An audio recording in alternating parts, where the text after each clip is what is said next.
Hello दोस्तों, जनवरी 2022 में $1 के मुकाबले 176 पाकिस्तानी रुपए मिलते थे। एक साल के बाद $1 के मुकाबले 226 पाकिस्तानी रुपए मिल रहे हैं। गैस के दाम इतना ज्यादा बढ़ चुके हैं कि लोग पैकेट्स में गैस भरकर ले जा रहे हैं। पेट्रोल और डीजल के दाम भी लगातार बढ़ते जा रहे हैं। इसकी वजह पाकिस्तान अब तक के सबसे बड़े इकोनॉमिक क्राइसिस से जूझ रहा है। इस टाइम पाकिस्तान के पास 8 साल के सबसे कम फॉरेन रिजर्व बचे हुए हैं, लगभग $6 बिलियन, जो कि मुश्किल से 2 हफ्तों तक ही चल पाएंगे। उसके बाद क्या होगा कोई नहीं जानता।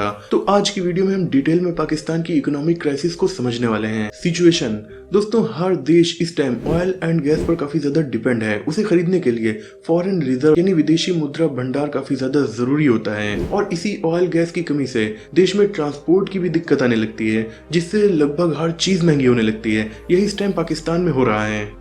वहाँ इलेक्ट्रिसिटी की भी काफी ज्यादा कमी हो गई है, जिससे मॉल और मार्केट को रात 8:30 बजे तक और रेस्टोरेंट को 10 बजे तक ही खुलने का आदेश दिया गया है, ताकि थोड़ी इलेक्ट्रिसिटी बचाई जा सके। फ्यूल प्राइसेस भी बहुत ज्यादा बढ़ गए हैं, इसीलिए जब पुलिस की 1167 पोस्ट की वैकेंसी निकाली गई तो इस एग्जाम को देने के लिए 30,000 स्टूडेंट्स इकट्ठा हो गए थे। हालत तो ये हो गई है कि पाकिस्तान की अमेरिका में मौजूद एम्बेसी की पुरानी बिल्डिंग जो वाशिंगटन में मौजूद है, उसे बेचने का प्लान वहाँ की गवर्नमेंट कर रही है, ताकि कुछ पैसे जुटाए जा सके। ऐसा क्यों हुआ, रीजंस जानते हैं। दोस्तों, इस इकोनॉमिक क्राइसिस की शुरुआत कहीं ना कहीं 1947 से ही हो जाती है। 1947 से पहले पाकिस्तान इंडिया का हिस्सा था और अंग्रेजों का गुलाम था।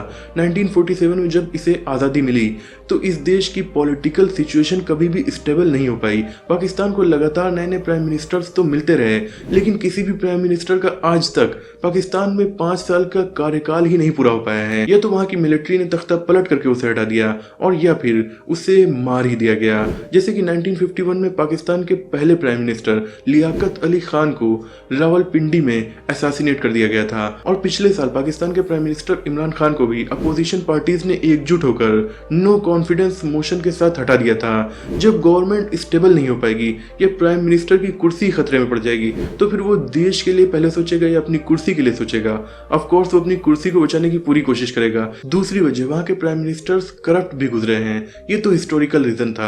अब प्रेजेंट की सिचुएशन जानते हैं। दोस्तों, पिछला साल यानी 2022 पाकिस्तान के लिए काफी ज्यादा खराब साल रहा है, क्योंकि सबसे पहले रशिया यूक्रेन वार की वजह से पूरी दुनिया में कहीं ना कहीं इकोनॉमिकल प्रॉब्लम्स आ रही थी। ये प्रॉब्लम्स पाकिस्तान को भी फेस करनी पड़ रही थी। उसके बाद जून से अक्टूबर तक पाकिस्तान में काफी खतरनाक बाढ़ भी आ गई। ये ऐसी बाढ़ थी कि इसने ज्यादातर पाकिस्तान के हिस्से को प्रभावित किया था, जिससे कि इन्हें $30 बिलियन का नुकसान हुआ। जिस देश के पास $6 बिलियन के फॉरेन रिजर्व बचे हैं, उस देश में $30 बिलियन का घरेलू नुकसान हो जाए तो ये काफी बड़ी प्रॉब्लम थी। इसी वजह से वहां के डोमेस्टिक प्रोडक्शन में इतनी ज्यादा कमी आई कि पिछले साल पाकिस्तान का एक्सपोर्ट भी काफी कम रहा और इसीलिए वहां की करेंसी 30% तक गिर गई। इकोनॉमिक कंडीशंस दोस्तों, आजादी के बाद 2020 में ऐसा पहली बार हुआ था जब पाकिस्तान की जीडीपी ग्रोथ माइनस में हुई थी, बढ़ने के बजाय वो घट रही थी। और इस साल भी वहाँ की जीडीपी ग्रोथ बहुत ज्यादा कम हो रही है। वर्ल्ड बैंक के मुताबिक 2023 में पाकिस्तान की जीडीपी ग्रोथ भी 2% के आसपास ही रहने वाली है। इसी वजह से वहाँ जरूरत की चीजें काफी ज्यादा महंगी हो रही हैं, जैसे कि आटा, अनाज एक्सेट्रा।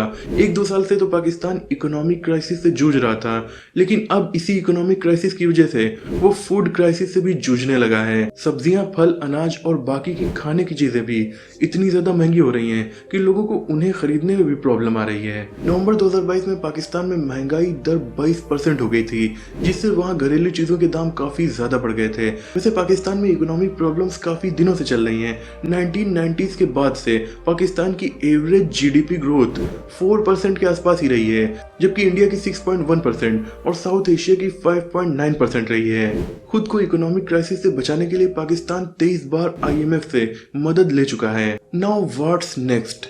दोस्तों, क्या अब पाकिस्तान की हालत भी श्रीलंका की तरह होने वाली है, जो कि हमें पिछले साल देखने को मिला था।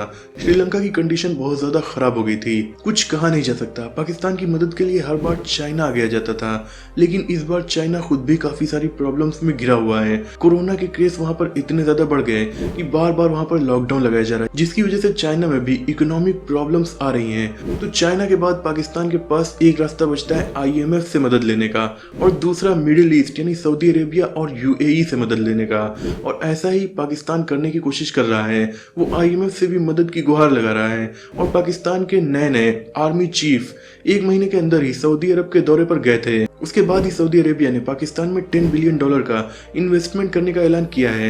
इसके साथ यूएई ने भी पाकिस्तान को $3 बिलियन की मदद देने का प्लेज लिया है। इसके अलावा पाकिस्तान घरेलू पाबंदियां लगाकर भी अपने फॉरेन रिजर्व को बचाने की कोशिश कर रहा है, जैसे कि मॉल्स, वेडिंग हॉल्स और मार्केट्स को जल्दी बंद करने का आदेश दिया गया है। वहीं वहां की गवर्नमेंट बिल्डिंग्स में 30% तक इलेक्ट्रिसिटी खपत को कम करके पाकिस्तान की गवर्नमेंट उम्मीद कर रही है कि वो $273 मिलियन तक के एनर्जी इंपोर्ट को बचा सकते हैं। तो दोस्तों आज की वीडियो में इतना ही। आई होप कि ये वीडियो आपको पसंद आई होगी। वीडियो पसंद आई तो लाइक, शेयर, चैनल को सब्सक्राइब भी कर दीजिए।